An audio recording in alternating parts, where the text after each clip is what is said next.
Hey there, dark enthusiasts. Welcome to another episode of Darker Things. I'm your host, Duncan, as always, guiding you through the twists and turns of the shadows that deal with disturbing events, personalities, true crime, urban legends, and conspiracy theories. And today, we've got a woozy for you. Now, unless you've been living under a rock lately, you have to have heard of the release from prison of one Gypsy Rose Blanchard. And to my surprise, instead of being treated like a pariah, she's being courted by the press, the social media audience, as the world's poor lost darling. And one has to ask themselves, how did we get here? Gypsy Rose Blanchard, a name that chills the spine, and yet in a curious twist of fate, now rings out in the echoing halls of social media stardom. The astounding metamorphosis of Gypsy from a victim of severe child abuse to a globally recognized internet sensation has attracted the attention of millions worldwide. The name of Gypsy Rose Blanchard has evolved into a chilling tale of deceit and manipulation, becoming the symbol of the astounding resilience of the human spirit. Her narrative persists in enthralling audiences, simultaneously terrifying them and captivating them. Now, Gypsy's story originates in an atmosphere heavily laden with deceit and manipulation, masterminded by her mother, Dee Dee Blanchard. Her existence was a complex maze of falsehoods woven intricately by her mother. Dee Dee, a professional manipulator, orchestrated an elaborate hoax, manipulating not just individuals, but manipulating an entire community into believing that her perfectly healthy daughter was a terminally ill child subjected to a catalog of medical disorders. Dee Dee Blanchard portrayed herself as a powerful puppet master, skillfully controlling the community with her life's most chilling performance. She depicted Gypsy as a gravely ill little girl, a casualty of an array of debilitating diseases. The illusion was so compelling that it deceived doctors, neighbors, friends, and even Gypsy into accepting this fabricated narrative. Gypsy was ensnared in her mother's fabricated reality, forced to endure a life that wasn't hers. She was the captive of her mother's deranged imagination, a pawn in her mother's sinister game. The Blanchards led a life of profound deceit, inventing medical conditions out of nothingness and creating a facade of a frail child teetering on the edge of despair. The deception was so sophisticated and devious that it would make anyone tremble at the thought. In a paradox of fate, the Blanchards exploited the compassion of others, duping charitable organizations into investing in their grim narrative. This led to these organizations extending their generosity beyond limits, providing them with financial support and even a comfortable house. Meanwhile, the Blanchards maintained their life of lies, crafting non-existent medical conditions and hoodwinking charitable organizations into gifting them a home. The transformation of Gypsy from a victim of one of the most severe cases of child abuse to an internet sensation is as riveting as it is unsettling. This narrative continues to grip audiences worldwide, leaving them with trembling and a mix of terror and fascination. The web of deception continued to tighten its hold as Gypsy trekked the sands of time. The outside world was a tantalizing enigma, remained elusive to her. Yet a ray of hope managed to penetrate the murky confines of her reality, originating from an unexpected source, the digital world. Navigating through the labyrinths of the internet, she discovered an unlikely sanctuary, a realm where personas could be masked and realities could be manipulated. This realm was an online dating platform. Amidst the world of binary codes and digital avatars, she came across Nicholas Godejohn. Nicholas, a solitary figure in the boundless ocean of the internet, serves as a lighthouse for Gypsy. His words resonated within the quietude of her life, weaving a melody of optimism and longing. His digital persona turned into a canvas for her dreams, each brushstroke injecting her existence with hues of anticipation and thrills. The gradually but persistently growing relationship is akin to a flower, blossoming into a bud under the tender embrace of the sun. The digital barrier that initially separated them began to dissolve, supplanted by a connection that was as tangible as it was unique. Their relationship was a narrative of conventional love that was nourished with stolen instances and softly spoken words. It was a bond that flourished in these secret nooks of clandestine messages and nocturnal talks. Nevertheless, just like any other relationship, it craved something more solid, something truly real.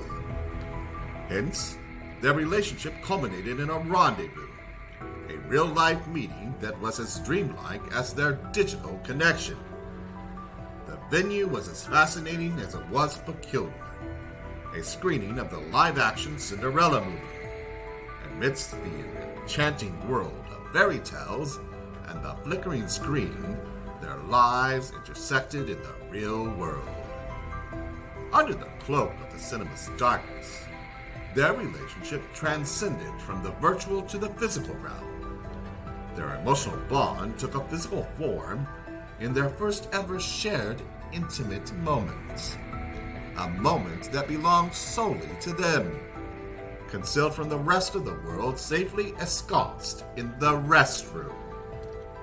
Every tick of the clock stood as a testament to their unique connection, a bond that had weathered the stormy waters of a digital relationship and had now found a safe harbor in reality. It was an encounter that signaled a new chapter in their narrative, a chapter that was uncertain as it was captivating. In the darkness of the theater, they shared an intimate encounter hidden away from prying eyes in the bathroom. But Gypsy's mother, ever the manipulator, posed a significant threat to the relationship budding between Gypsy and Nicholas.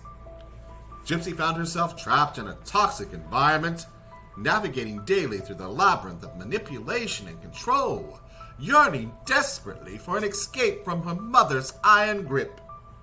In a tragic twist of fate, driven by desperation and a longing for a life that seemed painfully out of reach, Gypsy resolved to take matters into her own hands. She became convinced that a radical decision was the only path to a life of freedom and love. Believing it was a way towards a future with Nicholas, free from her mother's shadow, she took an unthinkable step. Gypsy managed to persuade Nicholas, a naive and impressionable young man, to commit an act that was as savage as it was desperate, to murder her mother Dee Dee. Preying on his love and his desire to protect Gypsy, she promised him that this was their only chance at freedom, their only way to be together. The deed, as shocking as it was done in one night, and that would forever haunt their lives. The chilling instrument of death was meticulously packaged and sent to Nicholas's home, exemplifying the calculated nature of their crime. With the deed done, they made their great escape, hopping on a Greyhound bus with a one-way ticket back to Nicholas's hometown. They left behind a chilling crime scene that bore silent testimony to the horrifying act they had committed. But their taste of freedom was short-lived. The long arm of the law, as relentless as ever, caught up with them. Their dreams of a life together crumbled. They each found themselves enclosed off in the cold, hard walls of a prison cell. They were both arrested and subsequently sentenced in a court of law. Gypsy received a 10-year sentence for second-degree murder, while Nicholas, her naive accomplice, was handed a life sentence for his role in the children crying. Now the story doesn't end there. Gypsy's life has turned a new chapter with her release from prison. Now her journey from the chains of confinement to personal liberation begins. It's more than just a shift from a concrete cell to the outside world. It's a monumental change. A breaking free of the shackles of her past to embrace a spirit of resilience and victory. She no longer is just Gypsy. She's the embodiment of survival, strength, and transformation. She's the woman who has wrestled with life's toughest battles and has emerged as a beacon of hope and change. Her husband has become her safe harbor, a symbol of healing and redemption. Their unbreakable bond is a testament to the power of love and forgiveness against the harshest of storms. Meanwhile, Nicholas has a starkly different fate. His life is confined within prison walls and his freedom snatched away. His dreams shattered by his own actions.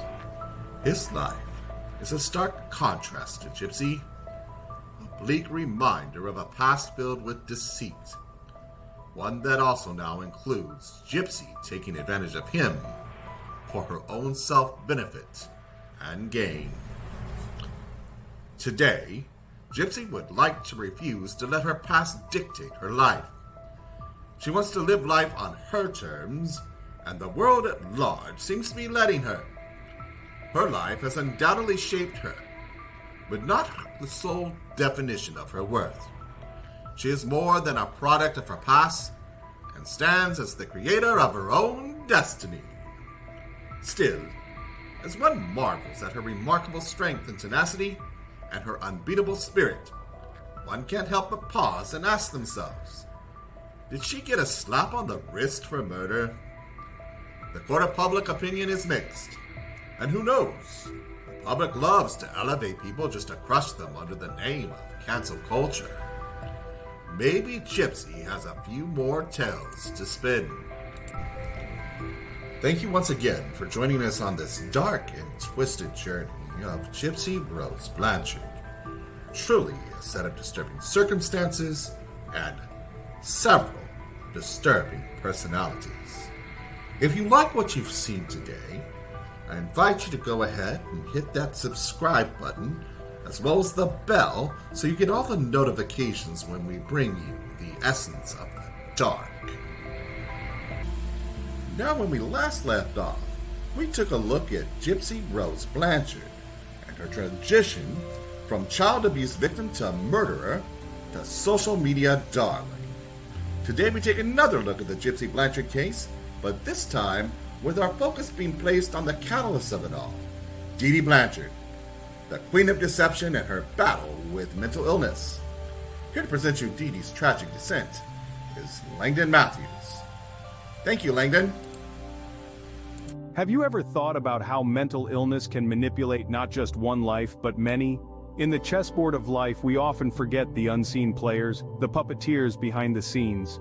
One such puppeteer was Dee Dee Blanchard, a woman whose life story reads like a chilling thriller. Born in Louisiana in the early 60s, Dee Dee was a seemingly normal girl growing up, yet as she matured it became evident that something was amiss. Dee Dee, in her adult years, was diagnosed with Munchausen syndrome by proxy, a mental health problem in which a caregiver makes up or causes an illness or injury in a person under their care, such as a child, an elderly adult, or a person who has a disability. This diagnosis, however, was a late discovery, and by then, the damage was already done. The victim of Dee Dee's manipulation was her own daughter, Gypsy. Gypsy was made to believe that she was chronically ill, suffering from a myriad of diseases. Dee Dee's manipulation was so profound that Gypsy spent most of her life in a wheelchair, despite being completely able-bodied. Gypsy's health and life were used as mere pawns in Dee Dee's twisted game, a game fueled by her mental illness. This game, however, wasn't without its repercussions. The puppeteer's strings began to unravel, leading to a tragic climax that no one saw coming. But we'll get there.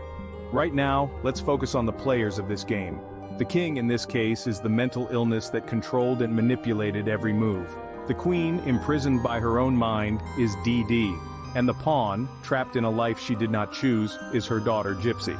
So let's delve into this intricate game of manipulation, where the king is mental illness, the queen is Dee Dee, and the pawn is her daughter Gypsy. Dee Dee Blanchard didn't start as a queen of deception. Born in Louisiana, in a family with a history of mental illness, she was an ordinary girl with an unremarkable childhood. It wasn't until her teenage years that the first signs of her manipulative behavior began to surface.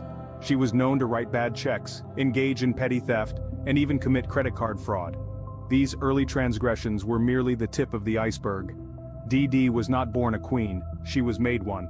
Her crown was not made of gold but of lies and deceit. The pawns in her life were not chess pieces but people, manipulated and used for her own twisted game. Her upbringing was marred by the presence of an abusive and alcoholic father. This environment may have contributed to the formation of her manipulative behavior, as she learned early on that deception was a tool for survival. Yet it's important to remember that these experiences do not excuse her actions but rather provide a backdrop to understand the complexity of her character. As she grew older, her manipulative tendencies escalated. She began to fake illnesses, not for herself, but for her daughter, Gypsy. She would tell doctors that Gypsy was suffering from a range of serious conditions, from leukemia to muscular dystrophy. This was Munchausen syndrome by proxy, a mental illness where a caregiver makes up or causes an illness or injury in a person under their care. These early signs of Dee Dee's manipulative behavior were not recognized for what they were. Instead, they were seen as a mother's desperate attempts to care for her sick child. And so, the stage was set for a game of deception that would span over 2 decades, ensnaring countless unsuspecting victims in its web. Dee Dee's game of manipulation was only just beginning. Every pawn in a game of chess has potential, and Gypsy was no exception. Born into a life of deception and manipulation, Gypsy began her journey as a pawn in Dee Dee's intricate game. A pawn, seemingly insignificant but bearing the potential to change the course of the game. As a child, she was subjected to numerous medical procedures, unnecessary surgeries, and bound to a wheelchair. All while her mother, the queen, painted a picture of a sickly child to the world, reaping sympathy and benefits from their unfortunate circumstances. Gypsy was a pawn, moved by the invisible hand of her mother. She was told she had illnesses she didn't have, forced to play the part of a helpless child, her voice silenced by the deceitful queen. The pawn was moved, square by square, maneuvered into positions that served the queen's interests. But a pawn isn't without power. It holds the potential to change, to break free from its path, and Gypsy was beginning to realize this.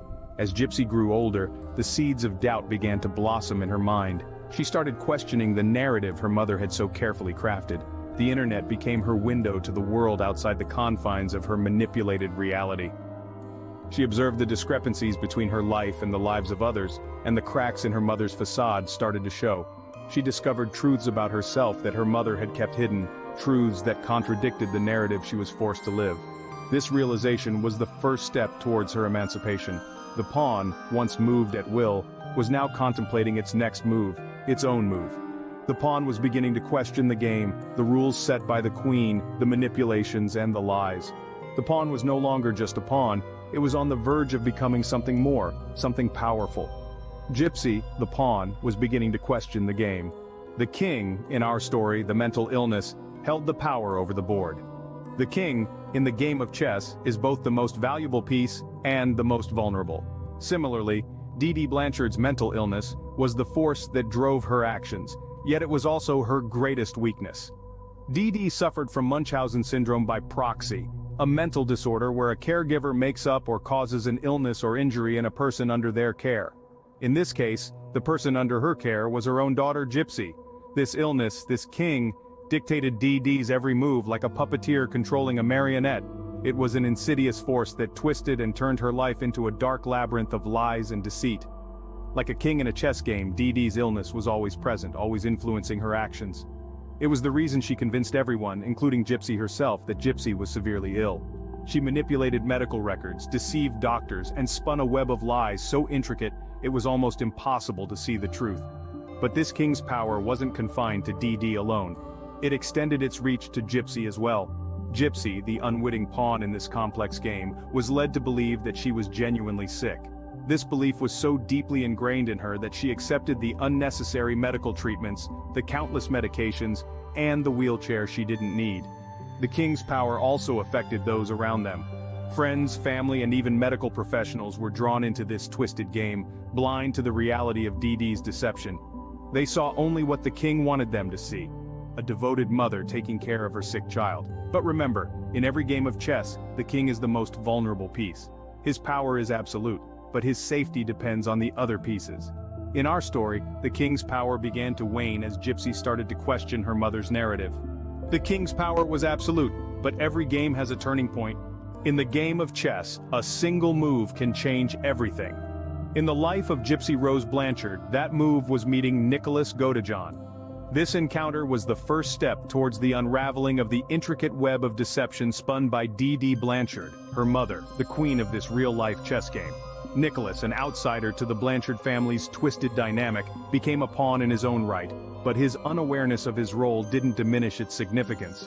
He was drawn to Gypsy and her seemingly innocent desire for freedom, completely unaware of the depths of Dee Dee's manipulation. This was a game he didn't even know he was playing. Gypsy found solace and an ally in Nicholas. For the first time, she saw a glimmer of hope, a chance to break free from the chains her mother had so meticulously crafted. Their relationship, however unconventional and hidden, was a beacon of light in her otherwise dark existence.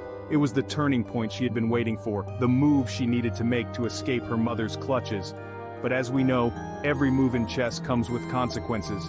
The queen, Dee Dee, started to sense a shift in the game board. Her carefully constructed world was threatening to crumble. Her pawn was starting to rebel, to question, to seek an existence beyond the boundaries she had imposed. The game was no longer under her control. Gypsy, on the other hand, was embracing this change. She was learning that she was not just a pawn in someone else's game, but a player in her own right. She was ready to challenge the status quo, to question the rules that had been set for her. She was ready to fight for her freedom no matter the cost. The pawn had made a move and the game was about to change drastically.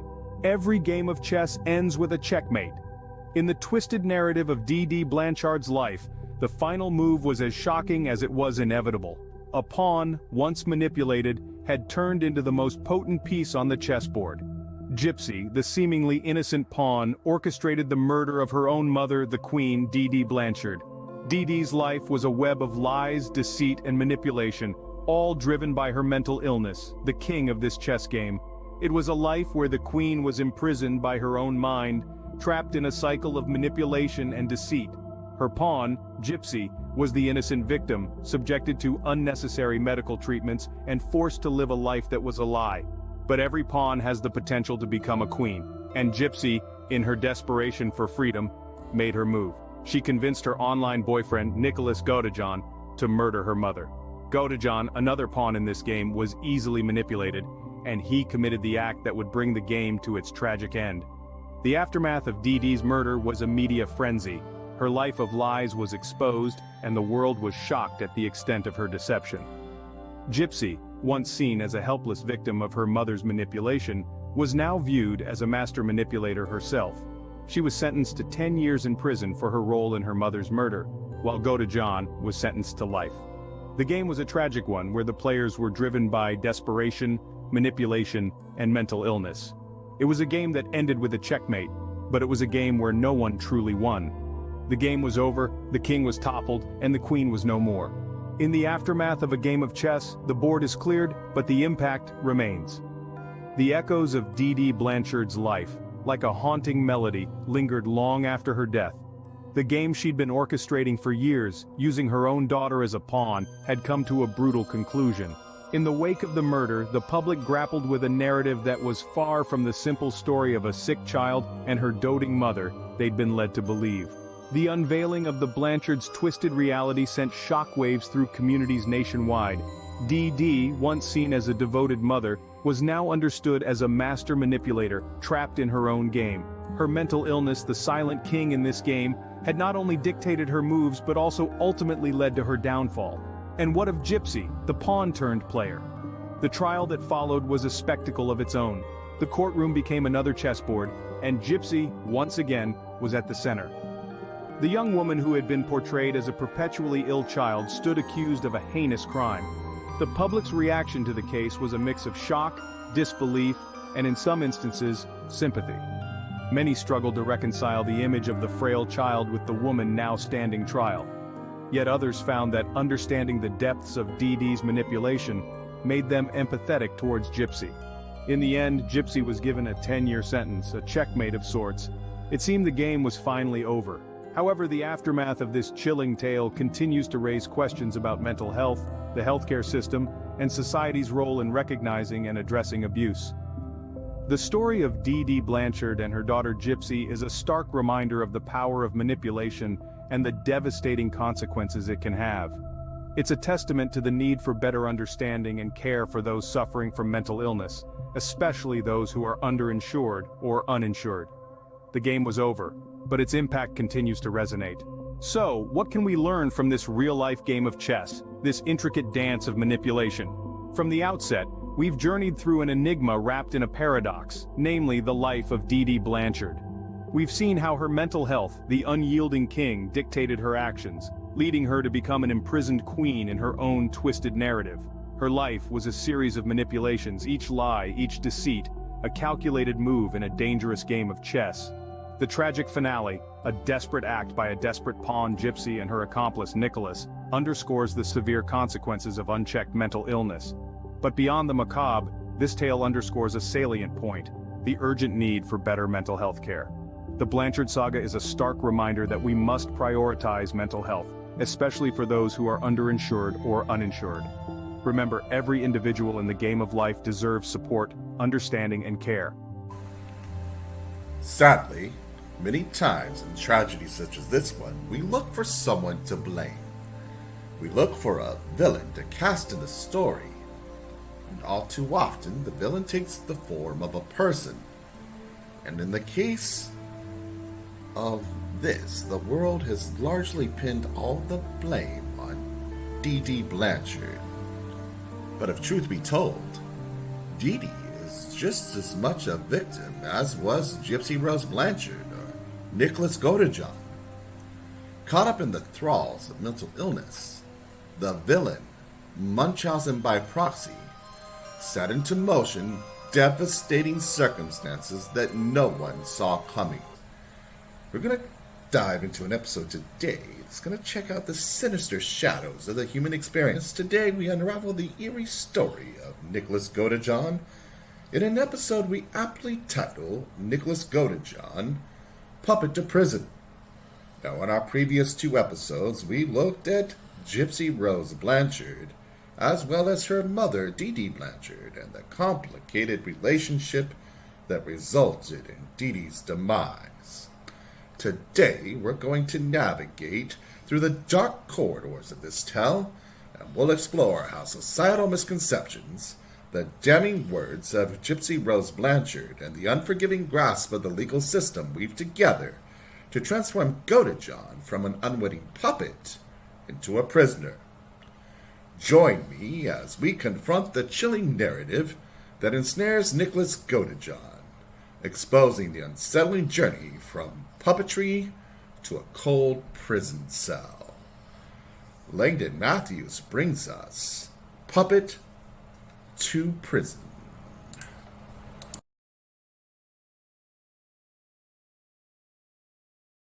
How often do we consider the extent to which manipulation and control dictate our lives? Do we truly have free will, or are we merely puppets, our strings pulled by those around us? These questions echo in the tragic tale of Nicholas Godejohn, a man whose life was marred by manipulation, control, and ultimately, a heinous crime.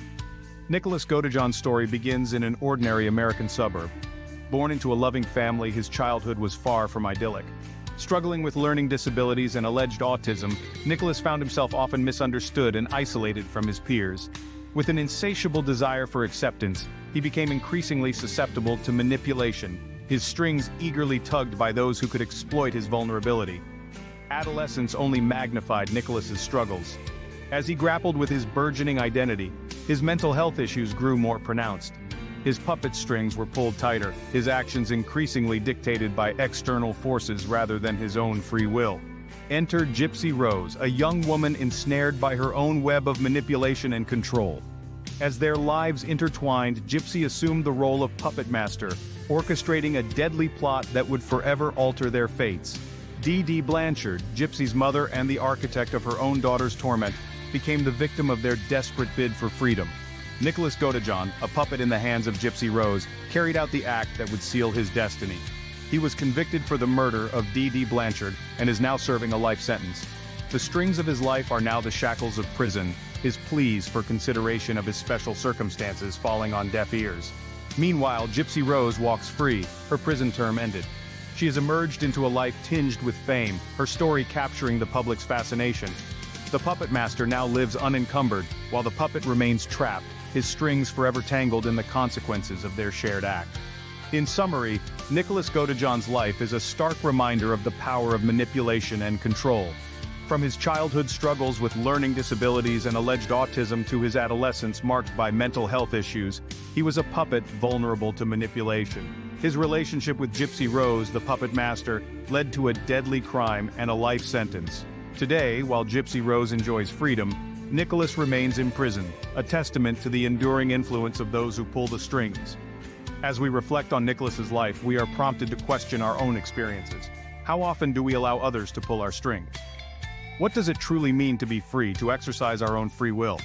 And perhaps most importantly, how can we ensure we are not mere puppets in the hands of others, but the masters of our own destiny?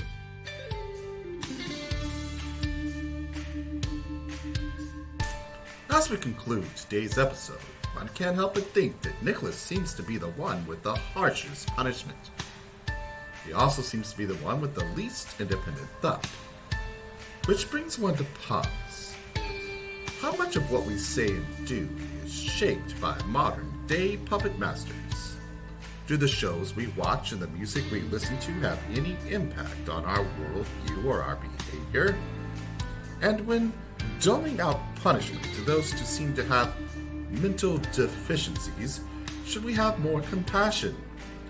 While punishing violent crime and murders committed by those who seem to be mentally deficient is a necessity, should we also as a society take measures to help rehabilitate the individual or treat the underlying causes in order to prevent the violent acts from ever happening again?